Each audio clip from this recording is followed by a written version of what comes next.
Now Samuel died, and all Israel assembled and mourned for him, and they buried him at his home in Ramah. Then David moved down into the desert of Paran. A certain man in Maon, who had property there at Carmel, was very wealthy.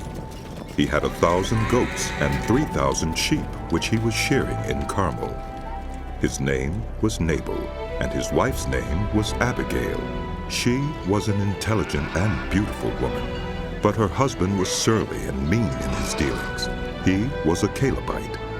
While David was in the wilderness, he heard that Nabal was shearing sheep. So he sent 10 young men and said to them, "Go up to Nabal at Carmel and greet him in my name.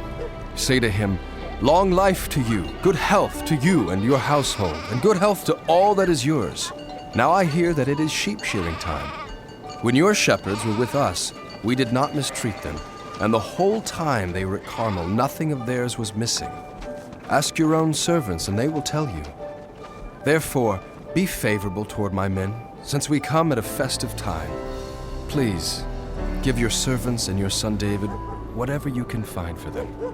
When David's men arrived, they gave Nabal this message in David's name. Then they waited. Nabal answered David's servants, "Who is this David? Who is this son of Jesse? Many servants are breaking away from their masters these days. Why should I take my bread and water and the meat I have slaughtered for my shearers and give it to men coming from who knows where?" David's men turned around and went back. When they arrived, they reported every word. David said to his men, "Each of you, strap on your sword." So they did, and David strapped his on as well. About 400 men went up with David, while 200 stayed with the supplies. One of the servants told Abigail, Nabal's wife, "David sent messengers from the wilderness to give our master his greetings, but he hurled insults at them. Yet these men were very good to us. They did not mistreat us, and the whole time we were out in the fields near them, nothing was missing. Night and day they were a wall around us the whole time we were herding our sheep near them. Now think it over and see what you can do, because disaster is hanging over our master and his whole household. He is such a wicked man that no one can talk to him." Abigail acted quickly. She took 200 loaves of bread, 2 skins of wine, 5 dressed sheep, 5 seahs of roasted grain, 100 cakes of raisin, and 200 cakes of pressed figs, and loaded them on donkeys. Then she told her servants, "Go on ahead, I'll follow you." But she did not tell her husband Nabal. As she came riding her donkey into the mountain ravine, there were David and his men descending toward her, and she met them. David had just said, "It's been useless. All my watching over this fellow's property in the wilderness, so that nothing of his was missing, he has paid me back evil for good. May God deal with David, be it ever so severely, if by morning I leave alive one male of all who belong to him." When Abigail saw David, she quickly got off her donkey and bowed down before David with her face to the ground. She fell at his feet and said, "Pardon your servant, my lord, and let me speak to you. Hear what your servant has to say. Please, pay no attention, my lord, to that wicked man Nabal. He is just like his name. His name means fool, and folly goes with him. And as for me, your servant, I did not see the men my lord sent. And now, my lord, as surely as the Lord your God lives, and as you live, since the Lord has kept you from bloodshed and from avenging yourself with your own hands, may your enemies and all who are intent on harming my lord be like Nabal. And let this gift which your servant has brought to my lord be given to the men who follow you. Please forgive your servant's presumption. The Lord your God will certainly make a lasting dynasty for my lord, because you fight the Lord's battles, and no wrongdoing will be found in you as long as you live. Even though someone is pursuing you to take your life, the life of my lord will be bound securely in the bundle of the living by the Lord your God. But the lives of your enemies he will hurl away as from the pocket of a sling.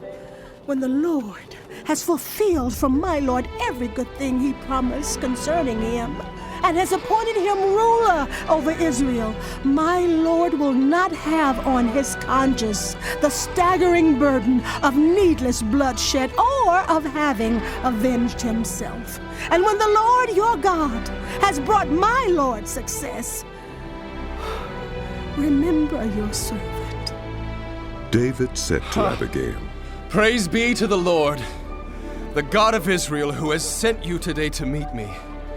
May you be blessed for your good judgment, and for keeping me from bloodshed this day, and from avenging myself with my own hands. Otherwise, as surely as the Lord, the God of Israel, lives, who has kept me from harming you, if you had not come quickly to meet me, not one male belonging to Nabal would have been left alive by daybreak. Then David accepted from her hand what she had brought him, and said, Go home in peace. I have heard your words and granted your request. When Abigail went to Nabal, he was in the house holding a banquet like that of a king. He was in high spirits and very drunk, so she told him nothing at all until daybreak.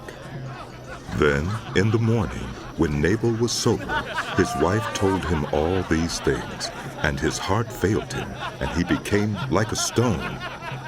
About 10 days later, the Lord struck Nabal, and he died.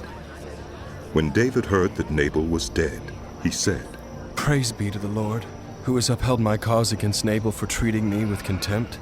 He has kept his servant from doing wrong, and has brought Nabal's wrongdoing down on his own head. Then David sent word to Abigail, asking her to become his wife. His servants went to Carmel and said to Abigail, David has sent us to you to take you to become his wife. She bowed down with her face to the ground and said, I am your servant, and am ready to serve you and wash the feet of my Lord's servants. Abigail quickly got on a donkey and, attended by her 5 female servants, went with David's messengers and became his wife. David had also married Ahinoam of Jezreel, and they both were his wives. But Saul had given his daughter Michal, David's wife, to Paltiel, son of Laish, who was from Galim.